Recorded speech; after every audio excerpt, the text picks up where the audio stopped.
हाँ जी। तो बच्चों लास्ट वीडियो में मैंने आपको बहुत अच्छे से एक्सप्लेन कर दिया व्हाट इज पर्सनल अकाउंट। तो एक बार आप उसको जाकर देख लेना अच्छे से।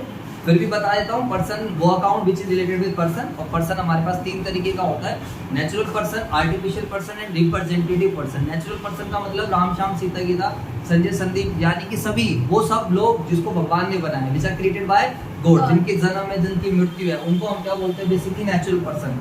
आर्टिफिशियल पर्सन का मतलब वो लोग जो अपने नाम से कॉन्ट्रैक्ट कर सकते हैं, सेल कर सकते हैं, परचेज कर सकते हैं, किसी के खिलाफ केस फाइल कर सकते हैं या उनके खिलाफ केस फाइल किया जाए। उनके पास भी वो सारे राइट्स होते हैं जो एक इंडिविजुअल के पास होते हैं, बस कुछ को छोड़कर। जैसे उनके पास कोई वोटिंग राइट नहीं है, उनके पास ऐसे अपनी सिटीजनशिप नहीं होती है, बट वो भी कहीं ना कहीं ट्रांजेक्शंस कर सकते हैं, इसलिए उनको भी पर्सनल अकाउंट में रखा गया है। समझ में आया? इसका एग्जांपल है बैंक है, कोई कंपनी है, कोई फाइनेंशियल इंस्टीट्यूशंस वगैरह है, जैसे एनबीएफसी हो जाती है, टाटा की फाइनेंशियल इंस्टीट्यूशंस है, मुथूट फाइनेंस हो गया एक तरीके से। और रिप्रेजेंटेटिव पर्सन का मतलब वो अकाउंट जो दिख तो रहे हैं कोई डिफरेंट नेम से, but they are representative to a person. Like capital account, capital account किसको रिप्रेजेंट करता है? ओनर को। ड्राइंग्स अकाउंट किसको रिप्रेजेंट करता है? ओनर को। अब आप सभी बच्चों को इतना ध्यान रखना है, पर्सनल अकाउंट का कुछ रूल है। What is the rule of personal account? जल्दी से बताइए सारे बच्चे। तो पर्सनल अकाउंट का रूल क्या है? Debit the receiver, credit the giver. यानी कि रूल कहता है कि जो रिसीवर होगा उसको आप डेबिट करो और जो गिवर होगा उसको आप क्या करो? क्रेडिट करो। बिजनेस, आपको हमेशा बिजनेस के पॉइंट ऑफ से सोचना है। तो बिजनेस ने अगर किसी व्यक्ति को दिया तो बिजनेस अगर किसी व्यक्ति को दे रहा है तो वो पर्सन क्या बन गया? रिसीवर। अरे बोल दो यार। और वो व्यक्ति अगर बिजनेस किसी से ले रहा है तो वो पर्सन क्या बन गया? गिवर। ठीक है, अब मैं इस पे ज्यादा टाइम नहीं लगाऊंगा। अगर आपको समझ नहीं आया तो प्लीज पहले वाली वीडियो देख लेना, मजा आ जाएगा आप लोगों को। चलो अभी हम चलते हैं इम्पर्सनल अकाउंट की तरफ। What is impersonal account? तो मेरे बच्चों इम्पर्सनल अकाउंट हमारे पास दो तरीके का मिलेगा, बताइए फटाफट। इम्पर्सनल अकाउंट का मतलब that account which is not related with person. तो मेरे प्यारे बच्चों, वो वाला अकाउंट जिसका पर्सन से कोई लेना देना नहीं है, उस वाले अकाउंट को हम क्या बोलते हैं? Impersonal account. क्या बोलते हैं हम उसको? Impersonal account. Impersonal account further divide हो जाएगा दो चीजों में। इम्पर्सनल अकाउंट किस चीज में डिवाइड हो जाएगा? या देखिए, इम्पर्सनल अकाउंट या तो रियल अकाउंट होगा या फिर कौन सा अकाउंट होगा? Nominal account. सभी बच्चे यहाँ पर समझने की कोशिश करेंगे। इम्पर्सनल अकाउंट या तो रियल अकाउंट होगा, नोटिंग मत करो, यहाँ समझो। इम्पर्सनल अकाउंट या तो रियल अकाउंट होगा या फिर क्या होगा? Nominal. What is real account? Real account का मतलब वो अकाउंट जो रिलेटेड विद एसेट्स, जिसका संबंध किसके साथ है? एसेट्स के साथ है, वो रियल अकाउंट है। एंड नॉमिनल अकाउंट का मतलब वो अकाउंट जो किससे रिलेटेड है? Which is related with expense, loss, income, gain, revenue, इन सब से रिलेटेड जो अकाउंट होगा उसको हम क्या बोलेंगे मेरे बच्चों? Real account. रियल अकाउंट जो एसेट से रिलेटेड होगा। नॉमिनल अकाउंट किससे रिलेटेड होगा? एक्सपेंस से, इनकम से, गेन से या रेवेन्यू से। समझ में आया? अरे बोल दो हाँ या ना। अब एसेट्स क्या होगी? आप सब बच्चों को पता है एसेट्स, इससे पहले वाले चैप्टर में समझाया था। एसेट्स का मतलब होता है कोई भी ऐसी चीज जिस पे हमारा अधिकार है, जो हमारे द्वारा कंट्रोल्ड है, जो हमें क्या दे? बेनिफिट्स दे, और जिसकी क्या होती है? Money value. जिसकी क्या होती है? मनी। उसको हम क्या बोलते हैं प्यार से? एसेट्स। जैसे आप यहाँ पर देख रहे हो दुनिया भर की एसेट्स है, लैंड, बिल्डिंग, मशीनरी, फर्नीचर, जिसको आप प्यार से बोलते हैं, जो बिजनेस की संपत्ति है, जो बिजनेस को प्रॉफिट कमाने में हेल्प करती है, जिसको फ्यूचर इकोनॉमिक बेनिफिट्स है, उसको प्यार से हम क्या बोलते हैं? एसेट्स। अरे बोल दो यार। एसेट्स का मतलब बेसिकली संपत्ति। अब बहुत सारे बच्चों को ये भी नहीं पता होगा, तो कोई बात नहीं, मेरे को पर्सनली मैसेज करना इस नंबर पे। इन बेसिक अकाउंटिंग टर्म्स के नोट्स भेज दूंगा, साथ में वीडियो भेज दूंगा, उसको आप देख लेना। अब एसेट्स भी आपकी दो तरीके की हो सकती है। एसेट्स कैन बी टेंजिबल,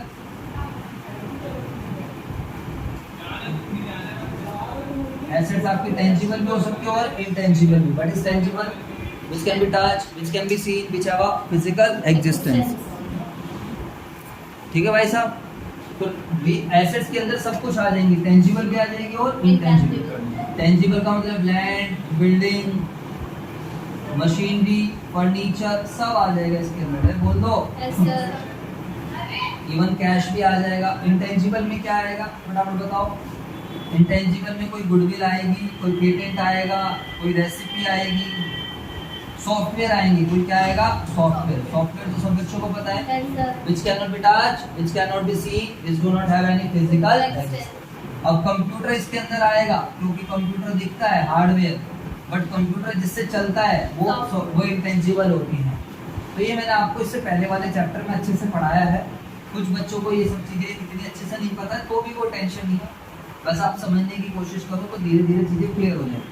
तो बेसिकली ये एसेट्स अकाउंट का रूल है, यानी कि अगर किसी भी ट्रांजैक्शन के अंदर एसेट आएगी, जैसे कि मैंने मशीनरी परचेज करी, फर्नीचर परचेज करा, मशीनरी सेल करी, फर्नीचर सेल करा, बिल्डिंग पे डेप्रिसिएशन लगाया, अरे बोल दो। तो अगर किसी भी ट्रांजैक्शन में एसेट आ रही है तो फिर आप कौन सा रूल लगाओगे बच्चों, बताओ? Real account. जैसे आपने जब छोटे बच्चे थे आपने जमा सीखी, घटा सीखी, गुणा सीखी, भाग सीखा, धीरे धीरे ला। तो यार जब जमा का क्वेश्चन आता तो जमा लगा रहे थे, घटा का आ रहा तो घटा, हाँ है ना? तो उसी तरीके से आपको देखना है कि आपकी ट्रांजैक्शन में पर्सन आएगा तो आप पर्सनल का रूल लगाओगे। ट्रांजैक्शन में अगर क्या होगी, एसेट आ रही होगी तो कौन सा रूल लगाओगे? रियल। और रियल अकाउंट का रूल क्या बनेगा बताओ सभी बच्चे? तो मैं अभी आपको बताया था, रियल अकाउंट का रूल है debit what comes in. Real account का क्या रूल है? Debit what comes in, credit what goes out. क्या मतलब हुआ इसका?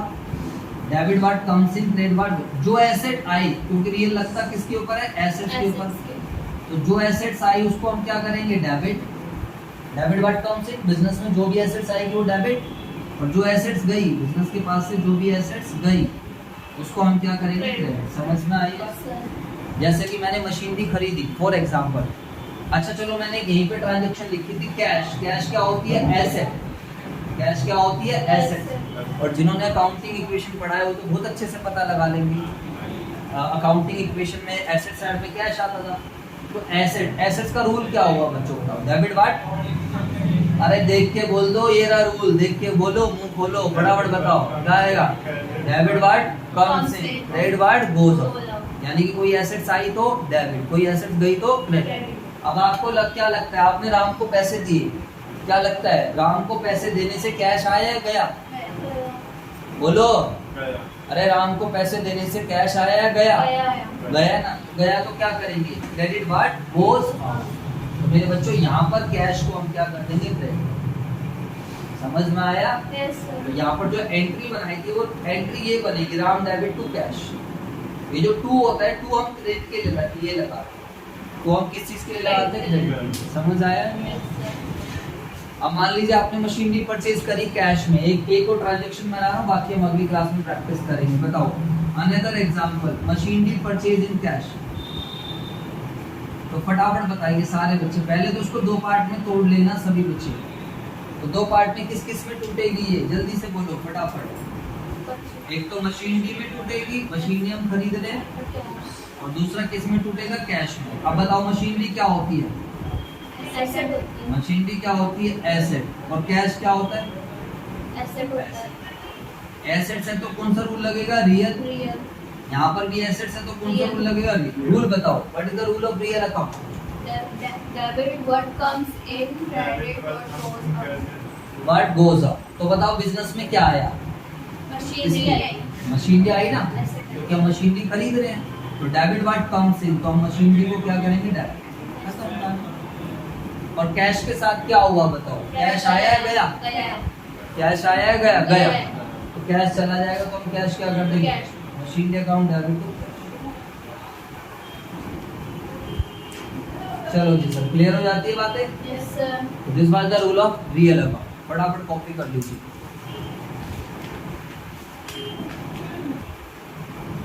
अब सभी बच्चे इधर देखेंगे प्लीज। हमारा ट्रेडिशनल अप्रोच में लास्ट जो है हमारा अकाउंट, नॉमिनल अकाउंट।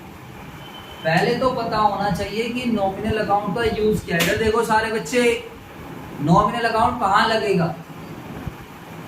तो नॉमिनल अकाउंट किस चीज पे लगता है बताओ सारे बच्चे? नॉमिनल अकाउंट किस चीज से रिलेटेड है? Expense, loss, income, gains, revenue. अभी मेरे को ऐसी रसोई से एग्जांपल याद आ रहा है, इधर देखो। ऐसे ही पता नहीं माइंड कुछ भी क्लिक कर लेते। तो आपकी रसोई है, आप अपने घर पे जाना, किचन जो रहता है उसको देखना, तो किचन में बहुत सारी चीजें रखी हैं। एक कढ़ाई होगी, कुकर होगा, है ना? क्या बात है सर, आपने कुकर तो सही बना दिया, यहाँ पर सीटी होगी, ठीक है। चलो कढ़ाई पता नहीं कैसे बनेगी, कुछ ऐसे, ठीक है बच्चों, बताओ कढ़ाई है, कुकर है, और बताओ और क्या, एक बड़े वाला चमचा होगा, छोटी चम्मचें होंगी, और भी पता नहीं क्या बोलते हैं उसको, जो मसाले वाली मशीन रहती है ना, कुछ मिक्सी टाइप भी होगी कुछ। तो ऐसा नहीं है कि आप हमेशा कुकर यूज करते हो, या ऐसा नहीं आप हमेशा कढ़ाई या हमेशा बड़े वाला चम्मच। कई बार ग्लास भी, इतने सारे ग्लास रखे हुए हैं, और गिलासी होती है। गिलासी पता है क्या होता है? पता नहीं तुम्हारी भाषा में क्या बोलते हैं, हमारी भाषा में बोलते हैं गिलासी। छोटी वाली गिलासी होती है, बड़े वाला क्या होता है? गिलास। बोलो अब बताओ, गिलास हम कब यूज करते हैं? जब पानी पीना होता है। और गिलासी कब यूज करते हैं? चाय पीनी होती है। और कब तब यूज करते हैं? जब रिश्तेदार आ जाते हैं, जब कॉफी पीनी होती है। पता नहीं कॉफी कभी भी हम देखना गिलासी में कम पीते हैं, पता नहीं ऐसा क्यों, बट कप में हम ज्यादा मजे लेते हैं कॉफी के साथ। तो मैं आपको ये समझाने की कोशिश कर रहा हूँ मेरे बच्चों, कि आपके पास बहुत सारी चीजें हैं किचन में भी, बट आपको ये देखना है कि कब किसका यूज होगा। किसी दिन हमें जल्दी सब्जी बनानी है तो हम कुकर में बनाएंगे, थोड़ी बढ़िया टेस्टी बनानी है, मजेदार बनानी है तो हम किसमें बनाएंगे? कढ़ाई में। ऐसा कुछ होता है, या कुछ सब्जियां ऐसी होती है जो कढ़ाई में ही बनती है। बताओ, जैसे कि हाँ भिंडी वैसे कुकर में भी आजकल बनाते हैं।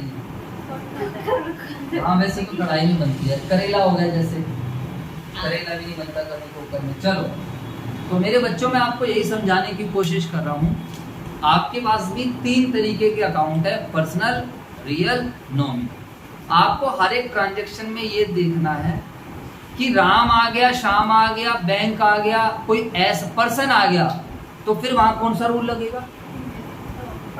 पर्सनल का लगेगा। यार बताओ, रियल क्यों बोल रहे हो? अगर क्या नाम है, कोई हमारी एसेट्स आ गई, कोई क्या आ गई? Assets, land, building, machinery, furniture, तो वो रियल लगेगा। बैंक को एसेट मत मानना, यहाँ पे ध्यान रखना। यहाँ पर बैंक को एक पर्सन ट्रीट किया गया है ट्रेडिशनल अप्रोच में। समझ में आई बात? उसी तरीके से कोई एक्सपेंस है, जैसे आप रेंट दे रहे हो, सैलरी दे रहे हो, बिजली का बिल दे रहे हो, या कोई हमें फीस मिल रही है, इधर देख लीजिए क्या मिल रही है, कोई फीस, कोई सेल हो रही है हमारी, तो वहां कौन सा रूल लगेगा? नॉमिनल। समझ आ गया सर? तो ये है। अब सर नॉमिनल अकाउंट पहले बता तो दो सर, एक्सपेंसेस के एग्जांपल तो बता दो। चलो यहाँ पर हम बहुत सारे एग्जांपल लिख लेते हैं आप लोगों के लिए। एक्सपेंसेस के एग्जांपल बताओ। रेंट आ जाए, कभी सैलरी आ जाए, ये पंखा घूम रहा है, ये फ्री में नहीं घूम रहा है, ये मार्कर की इंक है, फ्री में नहीं है, लाइट जल रही है, तो इलेक्ट्रिसिटी बिल आता है। क्या बात है सर, क्या बात है? आसपास के इंटरनेट के चार्ज, डेप्रिसिएशन, ये बोर्ड यूज पे होया जा रहा है, बोर्ड खराब होता जा रहा है, डेप्रिसिएशन लग रही है। मोबाइल यूज हो रहा है, मोबाइल देखना भी थोड़े बहुत दिनों में ढेर हो जाए, कहेगा अरे इसने तो मेरी जान निकाल दी, मैं किसी गलत बंदे के हाथ में चला गया। अब इतनी सारी वीडियो बनाता है डेली बेसिस पे, जहाँ इसकी लाइफ थी 5 साल, अब वहाँ इसकी लाइफ बचेगी 4 साल, 2 साल। समझ में आया? क्योंकि हम ज़्यादा यूज़ कर रहे हैं। बोल दो यार, ये सब हमारे एक्सपेंसेस हैं। एक बच्चा कह रहा था फोटो स्टेट, बहुत ही बढ़िया सर जी। आप एडवर्टीजमेंट, शायद अभी हम ऐड भी करें थोड़ा बहुत, तो बैड कुछ लॉस, ये सब ये एक्सपेंसिव। लॉस क्या होता है? आग लग जाए सर बिजनेस में, लॉस बाय फायर, एक्सीडेंट हो जाए, चोरी हो जाए, चोरी सर चोरी हो जाएगी तो हम तो केक काटेंगे बाहर जाके, मजा आएगा सर है। और बताइए, loss by theft, loss by accident, loss by fire, और भी कुछ भी लॉस हो सकता है। बैड डेट्स हो जाए कोई आपका, क्या हो जाए मेरे बच्चों? Bad debts. क्या आपको बैड डेट्स पता है या वो भी नहीं पता है? हाँ जी, क्या होता है बैड डेट्स?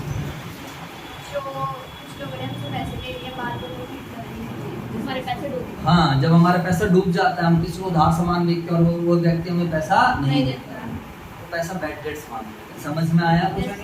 जैसे आपकी क्लास में कुछ बच्चे थे पिछले बैच, अभी आपके बैच में 1 महीना पढ़ा, एक बच्चे से फीस नहीं आई हमारी, मैं नाम नहीं लूंगा बच्चे को, एक बच्चे से फीस नहीं आई, अब मैंने उसको बैड डेट्स मान लिया। मिल जाएगा ठीक है, नहीं मिलेगा तो भी कोई बात नहीं। समझ में आया कुछ? सर ये हो गया लॉस, एक्सपेंसेस हो गए, लॉस हो गया। इनकम, सर जी आप बड़ी मेहनत करते हो, आपको कुछ कमाई धमाई भी होती है, थोड़ी बहुत कमाई हो जाती है हमें, जैसे कि हमें फीस मिल गया कहीं से, कोई इंटरेस्ट मिल गया, हमने कहीं से इंटरेस्ट कमा लिया, किसी को ब्याज पे पैसे दे दिए, किसी कंपनी के शेयर खरीद रखे, वहाँ से डिविडेंड मिल गया, किसी एसेट्स को बेचकर हमने प्रॉफिट कमा लिया। समझ आया बच्चों? तो पहले आपको ये इधर देख लीजिए, रूल लगाने से पहले ये पता होना चाहिए कि वो चीज लगेगी, उसका यूज कर। जैसे किचन में इतने सारे वो रखे हैं, बर्तन रखे हुए हैं, ऐसा नहीं जाओ और गैस चला दो वैसे अब आन दो जो आया, ऐसा नहीं।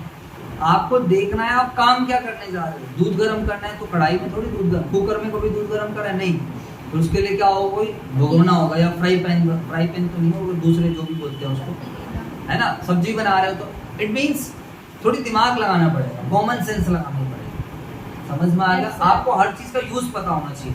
तो मेरे बच्चों इधर देख लीजिए, बच्चे रट्टा मार लेते हैं, पर्सनल का रूल ये है, रियल का रूल ये है, नो में रट्टा तो मार लिया, वो पता ही नहीं यूज का होना, समझ में आया नहीं है। अब बताइए what is the rule of nominal account, जल्दी से बताइए क्या होगा नॉमिनल अकाउंट का rule. Debit all expenses and losses, business के जितने भी एक्सपेंसेस और लॉसेस उसको हम डेबिट करेंगे। Credit all income gains and revenues, business के जितने भी इनकम गेन्स और रेवेन्यूज होंगे उसको हम क्या करेंगे, क्रेडिट करेंगे। समझ में आई बात है नहीं? Yes, sir. ये वाला रूल कहता है कि जब कभी भी आप किसी भी एक्सपेंसेस को अगर आपको बुक करना है, whenever you have to book any expenses then you will debit that amount। जैसे कि आपने रेंट पे करा, मेरी तरफ देखिए, आपने रेंट पे करा तो रेंट आपका खर्चा है, अब आपको अपने एक्सपेंस को बुक करना है। अब आप एक्सपेंस को बुक करोगे तो रेंट क्या हो जाएगा, डेबिट। बात समझ आई Yes, sir. या नहीं? आप सैलरी पे कर रहे हो तो सैलरी क्या आपका खर्चा है, तो खर्चा है तो आप उसको क्या करोगे, डेबिट। क्यों? क्योंकि रूल कहता है। सभी बच्चे इधर देखेंगे रेंट पेड इन कैश, तो मैंने आपको पहले ही बताया ज़्यादा पायलट बनने की ज़रूरत नहीं है। जैसे जब गरम गरम चाय आती है तो घर वाले कहते हैं थोड़ी तसल्ली कर, सब्र कर। कभी कभार हम बहुत जल्दी पी लेते हैं, फिर मुंह जल जाता है, फिर ऐसे करते हैं ऐसे कई बार कोई टेस्टी चीज़ रहती है। तो ऐसे ही आप भी ज़्यादा जल्दबाजी मत करना। जब आप क्वेश्चन कर रहे होगे, रिकॉर्डिंग कर रहे होगे, तो मेरे बच्चों पहले आप ट्रांजेक्शन को 2 पार्ट में तोड़ना, समझ में आया? Yes, yes. वो टाइम आएगा जब तुम हाथ छोड़ के भी साइकिल चलाओगे, अभी एक एक करके सीख लोगे धीरे धीरे। तो यहाँ पर पहले 2 पार्ट में तोड़ोगे, तो ऐसे रेंट में टूटेगी ये और Cash. और कैश। शाबाश, बहुत बढ़िया। कुछ बच्चों का दिमाग चलने लग गया, कुछ बच्चे कह रहे हैं अभी नहीं चलाएंगे, थोड़ा टाइम लेके चलाएंगे, अभी हमारे पास फालतू टाइम नहीं है सब करने के लिए। तो रेंट बताइए, रेंट कौन सा अकाउंट में आता है? 3 चीजें हैं, पर्सनल, रियल या फिर नॉमिनल। तो रेंट क्या है? अरे रेंट क्या है? Nominal. एक्सपेंस है हमारा, Yes, sir. और एक्सपेंस है तो किस में आएगा, नॉमिनल में। अभी तो बताया गला फाड़ फाड़ के गले की मेरी बैंड बज गई, क्योंकि तुम्हारी समझ में नहीं आ रहा। क्योंकि कैसे क्या करें सर, हम भी परेशान और हम चाहते हैं आप कैसे खुश हो, तो हम आपको भी परेशान देखना चाहते हैं, तो वो बहुत अच्छा लगता है सर। रेंट हमारा एक्सपेंस है, और एक्सपेंस है तो कहाँ जाएगा, नॉमिनल। Nominal. समझ में आया? Yes, sir. और कैश क्या है? हाँ जी बेटे, कैश, Nominal. कैश भी नॉमिनल है सर। हाँ जी, कैश क्या है? Real है. रियल है। कैश क्या होती है हमारी? Asset assets. होती है. और एसेट्स है तो कौन सा अकाउंट है? Real. चांद सितारे फूलों की खुशबू। चले भाई सब बताइए। हाँ सर, आप गाने सुन लेना, आपको मुंह सही है। तो रूल लगाइए, नॉमिनल का रूल बताओ सारे बच्चे, क्या रूल है? Debit all expenses. and losses. तो सर ये एक्सपेंस और लॉस ही तो है, ये एक तरीके से एक्सपेंस है। तो मेरे बच्चों यहाँ पर हम रेंट को क्या कर देंगे, Debit कर देंगे. और कैश क्या है? कैश क्या होती है बोलो, Asset. एसेट का रूल बोलो। Debit what comes in. Credit what goes out. बहुत बढ़िया, debit what comes in, credit what goes Goes out. out. तो क्या लग रहा है, रेंट पे करने से पैसा आया या गया? गया. गया। Credit होगा. आया ना, पैसा गया। Yes, sir. जब पैसा गया तो हम कैश को क्या कर देंगे, Credit कर देंगे. Cash. Credit what goes out. अब देखो उस बच्चे ने कितनी आज की क्लास मिस करी, बताओ उसे क्या समझ में आया अगली क्लास में? तो सर आप दोबारा सबको आए थे नहीं बच्चे, समझ में आया बच्चों? तो इस तरीके से आप सभी बच्चे ध्यान रखना। दोबारा से बता दूंगा, पर्सनल अकाउंट का रूल है debit the receiver, credit the giver. और रियल अकाउंट का रूल है debit what comes in, credit what goes out. और नॉमिनल अकाउंट का रूल है debit all expenses losses, credit all income gains and revenues. ठीक है, आप सब बच्चों को ये रूल भी याद होने चाहिए, और as well as in rule की एप्लीकेशन भी आनी चाहिए। कोई भी ट्रांजैक्शन आपको गिवन है तो ट्रांजैक्शन को 2 पार्ट में पहले तोड़ लेना, कम से कम 2 पार्ट में टूटेगी, और जो भी 2 चीजें आ रही हैं उसी के हिसाब से रूल को लगा लेना। समझ आया सभी बच्चों को? एक वीडियो शेयर करूँगा, उसको देखना और फिर क्वेश्चंस ट्राई करना। दिखाना भाई, किताब दिखाओ। तो सर आज हम क्या होमवर्क करके लाएंगे बताइए सर। तो सर क्या हम कुछ होमवर्क करना चाहते हैं? यस बिल्कुल करो आप होमवर्क। आप बहुत अच्छे बच्चे हो, होमवर्क जरूर करके लाओगे। इलस्ट्रेशन नंबर 1, इलस्ट्रेशन नंबर 2 और 3, इलस्ट्रेशन नंबर 1, 2, 3 करके लाओगे, क्योंकि हमारी ट्रेडिशनल अप्रोच हो जाती है खत्म। क्वेश्चन नंबर करके लाओगे 1, 2, 3, 4, 5। दोबारा इलस्ट्रेशन 1, 2, 3, क्वेश्चन नंबर 1, 2, 3, 4, 5। आज के लिए फिर मेरे बच्चों इतना ही। Bye bye, ta ta. हेलो।